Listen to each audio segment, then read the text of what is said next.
Comment faire des calculs sur les nombres relatifs? Bon, je pense qu'en quatrième, tu commences à bien comprendre. Mais voyons, revisons bien cette notion ensemble. Si je prends deux entiers relatifs positifs, plus 3 plus 5, bon, rien de plus simple, 3 plus 5, 8. C'est bien la somme de deux nombres positifs, telle que tu la connais depuis très longtemps. Donc, c'est acquis, pas de problème. Maintenant, voyons le cas où l'un peut trouver un nombre entier relatif négatif, moins 5 par exemple, plus 3. Donc dans d'autres vidéos, je t'ai expliqué que l'on pouvait considérer les entiers relatifs comme une échelle de température. Si je prends le schéma en dessous ici, on peut exprimer le domaine des entiers relatifs comme une échelle de température. Par exemple, moins 5 plus 3, eh ben, je vais simplement prendre sur mon échelle à partir de 0, je vais chercher le moins 5 ici. Et si je veux rajouter 3, en réchauffant de 3 degrés, je vais vers la droite, vers les positifs. 1, 2, 3, moins 5 plus 3 égale à moins 2. C'est bien le chiffre que j'aurais trouvé ici. Donc c'est une méthode simple qui permet de ne pas se mélanger les crayons et de trouver le bon résultat. On pourrait faire autrement. Voyons. Ici, 2 plus moins 3.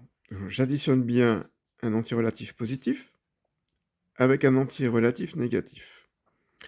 Donc je vois quand même que j'ai une petite parenthèse ici avec deux signes qui se suivent. C'est pas très joli. Donc souvent le but, c'est de supprimer cette parenthèse et de n'obtenir ici qu'un seul signe.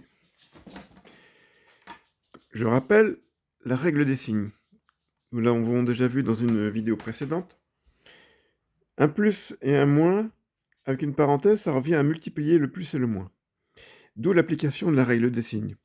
Donc plus par moins, c'est le cas ici, le quatrième cas.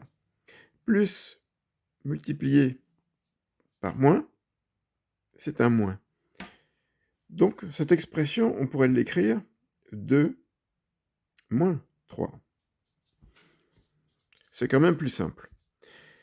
Ça reviendrait, par exemple, sur mon échelle de température, en vert ici, je prends mon plus 2 et je vais enlever 3. Donc je vais aller vers la gauche. 1, 2, 3, moins 1.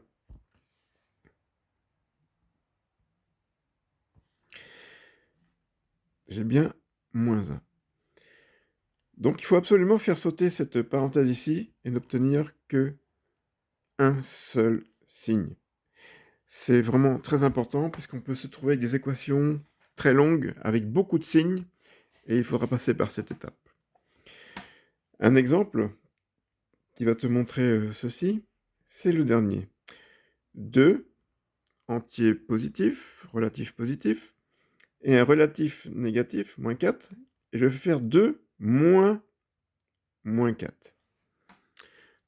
Donc pour ne pas se prendre la tête, on va tout de suite essayer de simplifier cette expression et de n'avoir plus qu'un seul signe. Donc j'ai dit moins, une parenthèse, moins, c'est un multiplié. C'est le cas ici. Moins que multiplie un autre moins, j'obtiens un plus. Donc cette expression ici peut s'écrire 2 plus 4. Et là, c'est quand même tout de suite beaucoup plus simple et beaucoup plus sympathique. 2 plus 4, 6, tout simplement. Donc tu vois qu'il est très important ici, dans ce cas précis, il est extrêmement important de simplifier et de supprimer la parenthèse et de n'obtenir qu'un seul signe. Je vais te montrer un exemple pour lequel il est très important de simplifier très rapidement les parenthèses et de diminuer le nombre de signes. Tu vois qu'on pourrait être amené par exemple à calculer cette expression. 2 moins moins 4 plus 3 plus moins 5 moins moins 1. Donc tu vois très rapidement que si tu veux calculer ça de tête directement, Tu vas vite faire des erreurs de signes. D'où l'intérêt de simplifier très vite. 2 restera 2. Moins 4. Règle des signes, moins par moins, plus. Donc, plus 4. Plus 3. Ça bouge pas. Là, j'ai plus moins 5. Plus moins 5. Avec une parenthèse. Donc, c'est un plus par moins. C'est le cas ici. Plus par moins, moins. Donc, moins 5. Et enfin, moins 1. Moins par moins, puisqu'il y a une parenthèse, c'est le deuxième cas encore. Donc, c'est plus 1. Donc, tu vois que mon expression, je l'ai simplifiée. Elle devient 2 plus 4 plus 3 plus 1. C'est quand même beaucoup plus simple. Donc, pour calculer, il suffit de regrouper les positifs ensemble et de les additionner. 2 plus 4, 6. 6 plus 3, 9. 9 plus 1, 10. Et ensuite, il me restera à faire 10 moins 5. 10 moins 5 égale 5. Voilà, il faut simplifier très vite, avec méthode et dans le calme. Et voilà, cette vidéo est finie. Donc j'espère que tu as aimé. Surtout, regarde-la plusieurs fois. Entraîne-toi toujours de plus en plus. Et tu verras, tout deviendra très simple. L'entraînement est très important. N'oublie pas, s'il te plaît, un like. Et surtout, abonne-toi pour ne manquer aucune vidéo. Voir tous les tutos, tous les exercices et tous les cours. Allez, à bientôt!